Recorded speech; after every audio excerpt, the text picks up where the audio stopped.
श्री स्वामी समर्थ. जय जय स्वामी समर्थ. अवधूत चिंतन श्री गुरुदेव दत्त. येत्या 21 जुलैला गुरुपौर्णिमा आहे आणि या गुरुपौर्णिमेच्या निमित्तानं तुम्ही महाराजांच्या सेवा करू शकता. आता काही जणांनी सेवा सुरूसुद्धा केली असेल, म्हणजे 1 जुलैपासूनच या सेवा सुरू केल्या असतील. त्याच्यामध्ये तुम्ही दररोज एक सारामृताचं पाठ पूर्ण करू शकता किंवा गुरुचरित्र ग्रंथातील अध्याय वाचू शकता. 11 माळी दररोज जप करण्याचा संकल्प करू शकता. अशा अनेक सेवा तुम्ही करू शकता.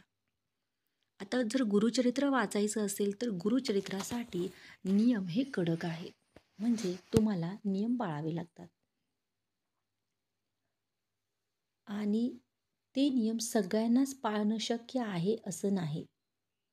आणि म्हणून ज्यांना गुरुचरित्र ग्रंथ वाचणे जमत नाही किंवा त्याचं पठण करणे जमत नाही, अशाने किंवा अशा लोकांसाठी अजून स्वामी महाराजांची काही सेवा आहे का, तर हे आपण या व्हिडिओमधून जाणून घेऊया.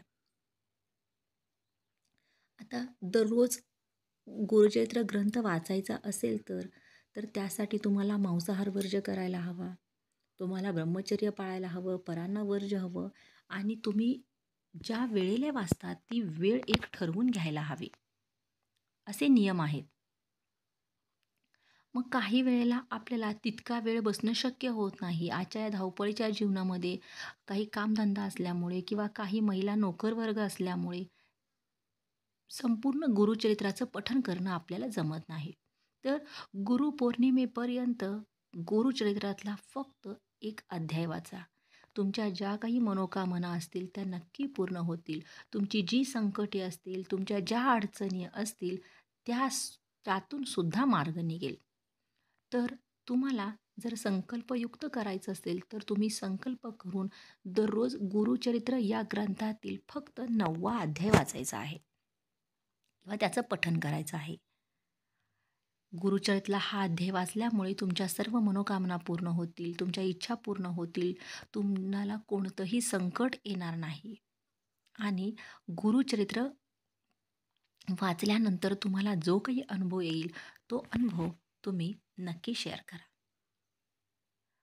हा अध्याय तुम्ही प्रत्येकाने नक्की वाचा. यासोबतच 11 माळी स्वामी समर्थ मंत्राचा जप देखील करा.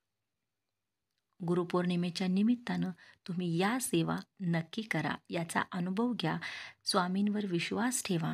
स्वामी तुम्हाला कधीही निराश करणार नाहीत. स्वामी नेहमी म्हणतात, भिवू नको, मी तुझ्या पाठीशी आहे. तुम्ही सेवा करायला घ्या, सेवा करा. सेवेनंतर तुम्हाला जो अनुभव आलेला असेल तो अनुभव नक्की शेअर करायला विसरू नका. जर तुम्हाला व्हिडिओ आवडला असेल तर व्हिडिओला लाईक करा, शेअर करा, कमेंटमध्ये श्री स्वामी समर्थ नक्की लिहा. बोला श्री स्वामी समर्थ. जय जय स्वामी समर्थ.